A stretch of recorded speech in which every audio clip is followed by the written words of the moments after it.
Info Podcast.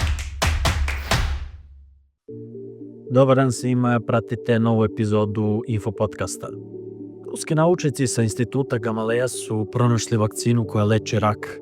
i ovo bi zaista moglo da bude revolucionarno otkriće u ovoj oblasti, pre svega na polju spašavanja ljudskih života, jer je reč o bolesti koja godišnje po nekim procenama u svetu odnese oko 10 miliona života. Ni u našoj zemlji statistike nisu ništa bolje, oko 20.000 umrlih svake godine i oko 40.000 novo otkrivenih slučajeva raznih tipova kancera, tako da bi se uz primjenu jedne ovakve vakcine ove statistike mogle značajno promeniti i pre svega spasiti ljudski životi. Kancer je kao takav bolest savremenog čovjeka, takvim se smatra, nazivali su je bolest 20. veka. Iako mi imamo slučajeve zapisane iz nekih starijih vremena od Egipta do Stare Grčke, međutim sa modernim načinom života, lošom ishranom, stresom, manjim kretanjem, to se utiče na to da svake godine imamo sve veći broj obolelih i sve više dijagnostikovanih tipova raka,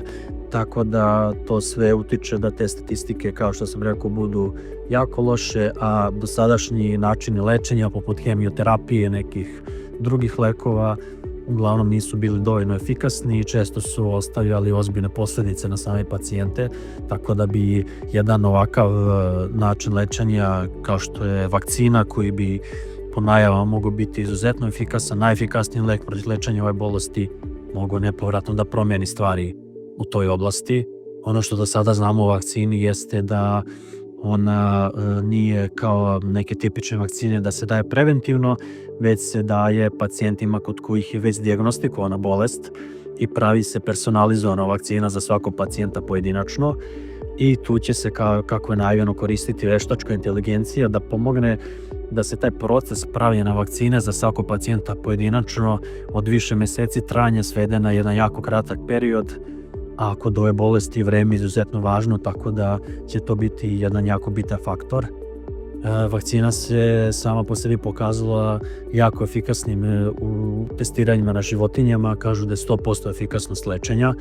a jako visoka efikasnost je bila i kod ljudi, kod dobrovoljaca u Ruskoj federaciji koji su javili za ispitivanje.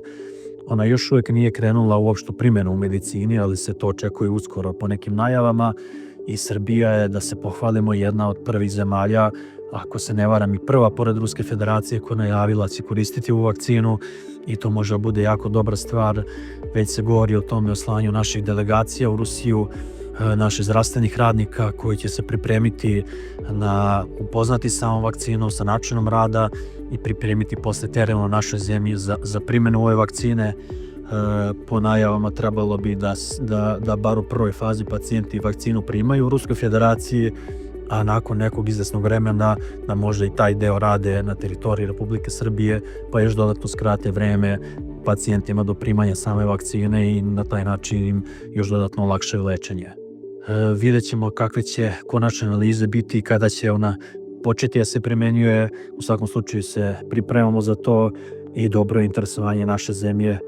i koristimo svakako iz ugla politike dobru poziciju gde nemamo loše odnose sa Ruskom federacijom, nismo ih pokvarili u ovim nekim turbulentnim vremenima, nismo uvodili sankcije Ruskoj federaciji i na konto toga sad možemo i da trgujemo sa tom zemljom i da budemo zemlja na konto naših prijateljskih odnosa koja će biti prva u redu da iskoristi ono što su Rusi uspeli da naprave, a to je u ovom slučaju vakcina protiv raka koja može da spase ogroman broj života i u našoj zemlji i u celom svetu, tako da sa radošću se nadamo da ćemo što pre imati i zvaničnu primjenu i na teritoriji naše zemlje, a i na svim drugim mjestima da bude bilo potrebno. Hvala na slušanju, bila je još jedna epizoda Info Podcasta, pratite nas i u narednom periodu. Info Podcast.